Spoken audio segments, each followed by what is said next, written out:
Is this the moment Harry and Meghan finally admit their post-royal strategy hasn't worked? Behind the scenes, sources suggest both are now searching for an entirely new direction, and the pressure appears to be building from every angle. Let's start with Harry. For most of his life, his days were structured by other people. His time in the army was organized that way, deliberately, reportedly arranged by the late Queen to give him purpose and direction. Royal life works on the same principle. There's a schedule, an expected role, a set of people guiding what happens next. William and Catherine were given more room to shape their own path, partly because that's what they wanted. Harry, by contrast, has always operated best within structure. So when that structure disappeared, the gap it left behind became difficult to fill. That difficulty shows up most clearly in business. Running a company, managing money, building something commercially viable, none of that resembles royal duty or military service. And several of the ventures Harry and Meghan signed after stepping back, the Netflix deal, the Spotify partnership, the book releases, reportedly underperformed against expectations. Some insiders suggest the couple struggled with the demands that come with major commercial partnerships, the kind of cooperation those companies expect in return for that level of investment. Now there's added strain.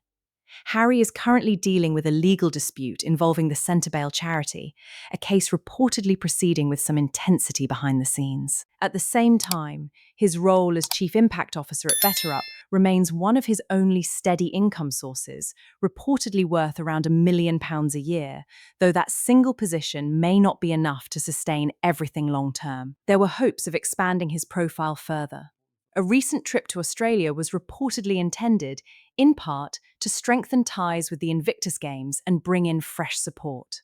According to reports, organisers were cautious, concerned about the costs involved without a clear financial return. Around the same period, speaking engagements that Harry had hoped would generate momentum reportedly didn't materialise the way he expected, which raises a fair question.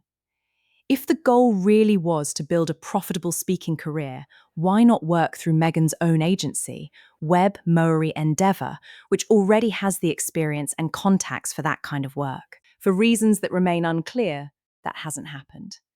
Meanwhile, daily costs, security, housing, and general living expenses continue rising, and that pressure doesn't pause for anyone. A visit to Ukraine added another layer. Harry spoke with an ITV news crew during that trip and continued positioning himself as someone still aligned with royal-style duty. But notably, while President Zelensky has consistently requested meetings with the King during UK visits, he reportedly didn't request one with Harry this time, a detail some believe affected the profile boost Harry may have hoped for. So where does that leave things? Financially strained, professionally uncertain, and still searching for the project that finally works. Which brings us to Meghan, because her approach appears to be shifting too. Her recent advertising has noticeably changed direction. The earlier campaigns leaned heavily on lifestyle imagery, soft tones, rustic styling, the sort of branding built around mood rather than substance. That didn't land the way it was meant to. Her Geneva speech was also widely criticised and reportedly left her confused about why a similar speech from Catherine received a different reception. The clearest difference, according to observers, is that Catherine's appearances are usually tied directly to a specific charitable cause, giving them a clear purpose.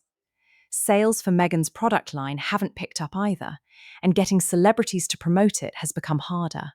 Many are reportedly no longer willing to offer free endorsements, treating any promotional work as a paid arrangement rather than a personal favour. So what's the new plan? According to sources, Meghan has been paying close attention to Holly Willoughby's move into online media, a new long-form YouTube format launching after Willoughby's departure from daytime television. It's a 4-week trial that could extend into a full year if it performs well. Meghan reportedly sees this model as something she could adapt herself, possibly through longer videos covering lifestyle, beauty, or cooking content. There's a problem with that plan, though. Producing daytime-style content for online platforms is expensive, and many traditional broadcasters who've attempted the same shift have struggled to make the format profitable outside a TV studio. So here's the real question. Are Harry and Meghan stepping into a new chapter because they genuinely see opportunity, or because their previous strategy simply isn't generating the results they need? What does seem clear is this. Both are reportedly searching for a new direction at the same time, Harry through public appearances and international visits, Meghan through a possible move into long-form digital content. Whether either approach succeeds may depend less on creativity and more on something far more practical, sustainable funding and a workable, repeatable plan. As more details emerge, we'll bring you the full picture.